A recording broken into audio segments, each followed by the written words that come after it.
go right ahead and get into this first segment. Sorry, I'm just looking up the stats for this game because these stats that Saquon Barkley ended with were absolutely historic. And he sets the Eagles franchise record for most rushing yards in a game. He ended with 255 rushing yards. That's 9.8 yards per attempt. He also ended with 2 touchdowns, and in scrimmage yards, he had a total of over 300 yards because he had the 220 and 255 yards on the ground, along with 47 yards in the air.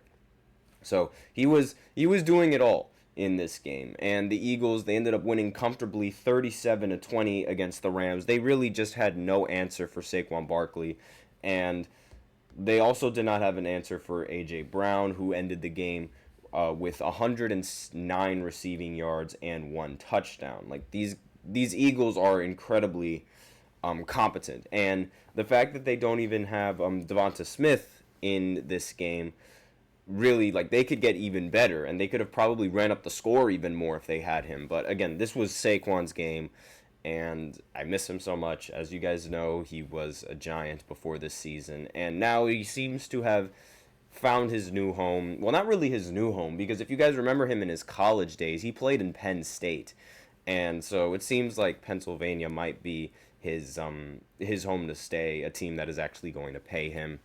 And this game was really, it was unbelievable just what Saquon was able to do in this game. And to open up the first quarter for the Rams started out with a fumble, which the Eagles answered with a field goal. Then the Rams answered that with a touchdown. Both teams exchanged punts. Then the Eagles took another field goal to make the score 6-7. And then after that, then came the touchdowns. So then Saquon ended up scoring a touchdown, I believe, on the next drive, where it was a 10-play, 62-yard drive to make the score 13-7. And actually, wait, no, it was AJ Brown who ended up scoring the first touchdown. Excuse me, that's my bad. Barkley ended up closing the game out with those 2 touchdowns that he had. The Eagles, they turned it over on downs after the Rams punted, and then that was basically the end of the half. So going into the third quarter, that was when the touchdowns started happening, like, for both teams. Then Saquon ended up rushing for 70 yards for a touchdown. Then the Rams answered with a touchdown. Then the Eagles answered with another touchdown. The Rams missed a field goal. Then the Eagles showed them how to make a field goal in the next quarter. Then the Rams had to punt. Then the Eagles scored another touchdown to seal the win. And the Rams answered back with basically a garbage time touchdown, coming in with an 8-play, 68-yard touchdown drive. Again, it was a garbage time touchdown. So the game was really, it was close in the beginning, but then as the this Eagles team, they really seemed like a second half team, because, like, the scoring wasn't as explosive as it was in the first half, but then once the second half came, then the scoring just came in bunches. So that's a really good sign, in my opinion, because it shows that they're able to close out games and they're able to make the adjustments going into the half, which is something that you sort of need in the postseason. You don't want to. I feel like you would much rather end off the game strong as opposed to starting off the game strong. One of my high school football coaches, he said, it's not how you start, it's how you finish. And the fact that these Eagles, they're capable of having these ridiculous second half performances, and they're able to finish games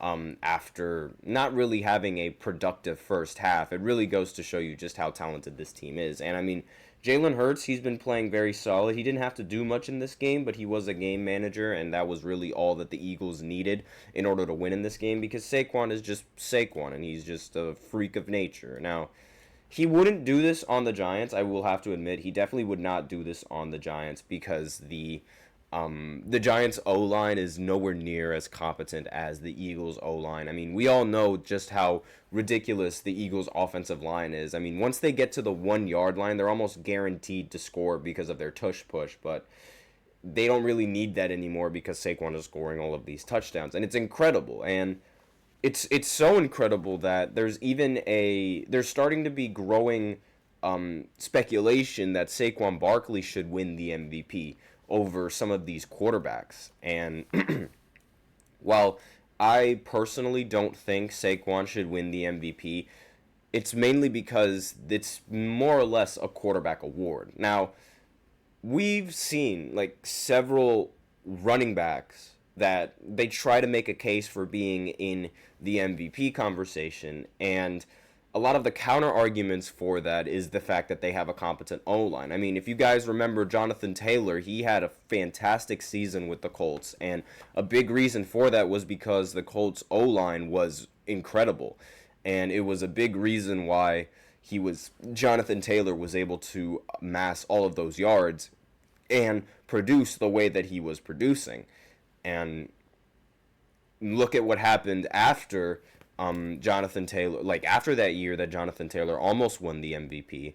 We saw his production sort of hinder a little bit more as the O-line hindered a bit more. So the running back, it's almost always dependent on the O-line, almost always. And that's really a big reason as to why some of these running backs, they aren't winning the MVPs anymore. And quarterbacks, while I will say that quarterbacks, they are indeed dependent on an O-line as well as dependent on receivers. The best quarterbacks are able to usually get the job done without much of a competent receiving core. I mean, we've seen Lamar Jackson play football without a competent receiving core, and then when he actually gets a competent receiving core, he wins the MVP. But the thing is that Lamar has been able to do that without having competent receivers, and he's also been able to do that without having much of a competent O-line and relying on his legs a lot of the time.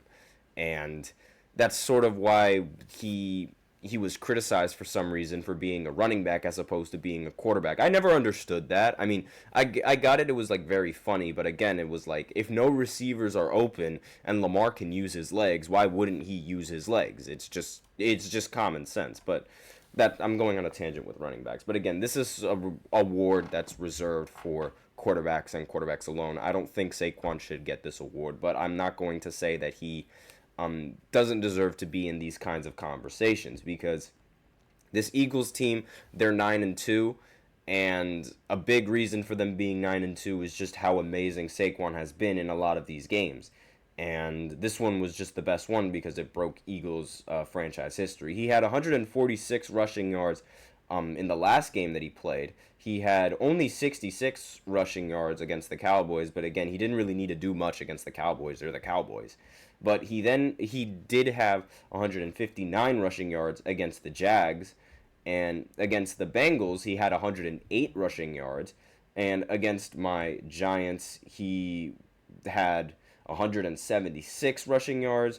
Against the Browns, he had only 47, but so it's here and there he'll have games where he has less than 100 yards, but more often than not, as you guys can hear from what I'm saying and the stats that I'm reading, more often than not, he ends off the game with over 100 yards. And I'm not even counting the receiving yards that he's able to accumulate in some of these games. These are all just yards on the ground. So imagine if I put all of those yards together. That is just peak performance coming in from this running back. And I mean, they desperately needed that in this game. I mean, I don't think they would have lost to the Rams regardless whether or not Saquon played bad or whether or not he played good, but they did run up the score a lot better with Saquon running the ball the way that he did. It was the Rams, they just had no answer for him at some points. But that's really all that I have to say in this first segment. Again, I miss him so much. He is a fantastic running back.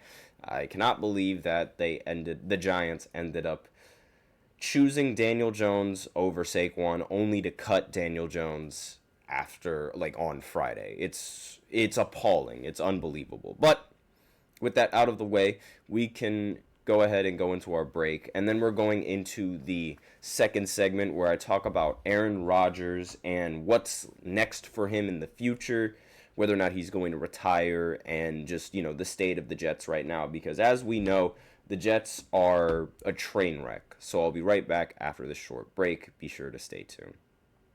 I feel like I'm losing my mind. Is everybody in the world blind? Please, Lord, give me a sign, a sign. feel like I'm losing my mind. Is everybody in the world blind? Please, Lord, give me a sign, a sign.